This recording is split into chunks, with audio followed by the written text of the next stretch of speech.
when the Buddha approached the different people, he teach differently. But when he do teach or broach onto the topic of self or no self, he also don't directly declare no self, end of story, accept and you'll be safe or something. Yeah, but instead he would ask them through questions, yeah, to get people to think for themselves. A lot of self.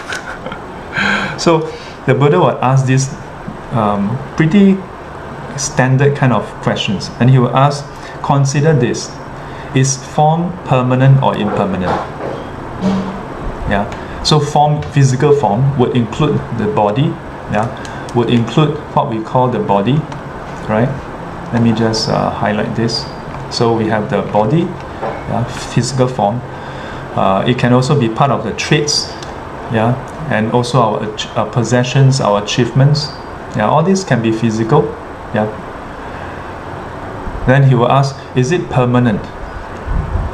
And the disciples or whoever he's talking to would think about it, consider, yeah, and investigate, and then declare that, oh, it's impermanent. And then the Buddha will ask, is form which is impermanent subject to change? Meaning that, will it change? Yeah. Something that's permanent, does it change? That means from before until now, it lasts, does it change? Yeah. Then they reply, yes, it changed. Yeah. Something that's impermanent is subject to change. And then the Buddha will further ask, is something that is impermanent subject to change, subject to suffering? This part is a bit tricky. I was explaining to another student. So why is it that something that's impermanent subject to change, subject to suffering? There are a lot of teachings that elaborate on this, but if you go to the Pali Canon, it's simply just that 无常故苦，苦故无我. So very minimal explanation. But in some other texts, then in the suttas, in the commentaries, then it explains, because if you examine the change, yeah, everything that we have written down today, is there anything that's permanent so far?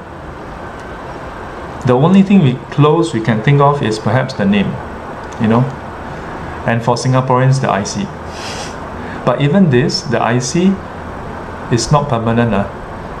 Why? After we die, does the IC follow us to the next life? No, right?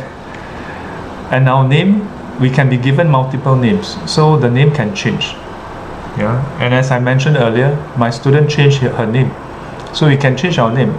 So names are not permanent. But in that case, then how is this impermanence a problem? How is it suffering? So the angle is, think about it. Is any of the changes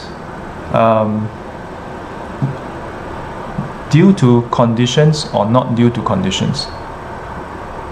And is it due to conditions or not due to conditions? So if we were to observe, we may observe and find that all these changes happen due to conditions. Sometimes we are part of the conditions, sometimes we are not. And all the time it is due to multiple conditions. So all this that we identify with as self changes due to conditions. So what? So it is not simply due to our decision. And how is that suffering? If it's not due to our decision, that means it's not within our control. So if you want it to go a certain way, it may or may not go that way. And simply by definition, something that may or may not go our way is not conducive to happiness. It's conducive towards unease, towards a sense of uncertainty.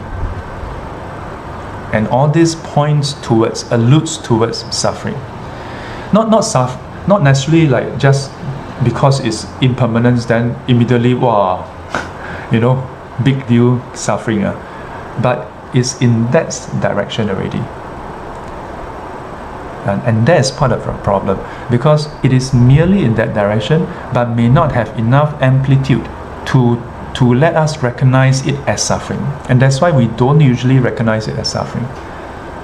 We usually don't even recognize that direction until it's too late, until it's significant enough for us to call it, to recognize the change, and then to feel the suffering. Then we say, oh, this is suffering. And by then usually it's too late, because we have already grown that strong identification, that clinging, that attachment, that grasping. And so by this point, then the Buddha would ask again, is something that is impermanent, subject to change, subject to suffering, fit to be considered mine, me, or myself?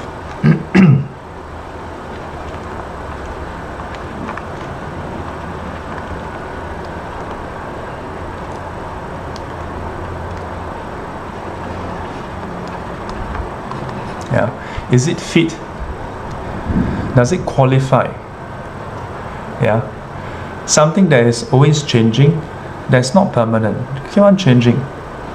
Today is here, tomorrow not there. Yeah. And the change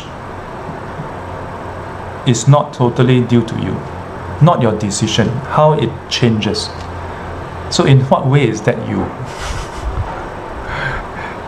If something goes its own way depending on conditions, then how can we say that this is me? That was the Buddha's question. Now, even in the Buddha's time, there are people who don't necessarily agree, but they don't have a retort to disagree. Yeah, but there are those of his disciples who, when given this train of inquiry, come to the realization, the very thing that we identify with as me, as mine, as myself, as the ego, as the self, as the Atman, the Atta, actually don't really fit. Yeah, it doesn't really gel, and hence no self.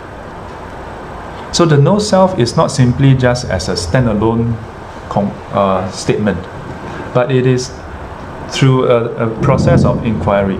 And that's why in Buddhism, part of the practice is this process of contemplation. That no self is not simply just repeated as a doctrine, as a thesis that we must accept and just regurgitate, but it is actually the conclusion of a reflection and observation. Not just reflection, because reflection is just conceptual. Yeah, but reflection and then observation.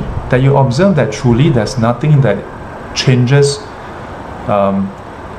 independent of conditions. That all these changes is not simply due to your will, so to speak,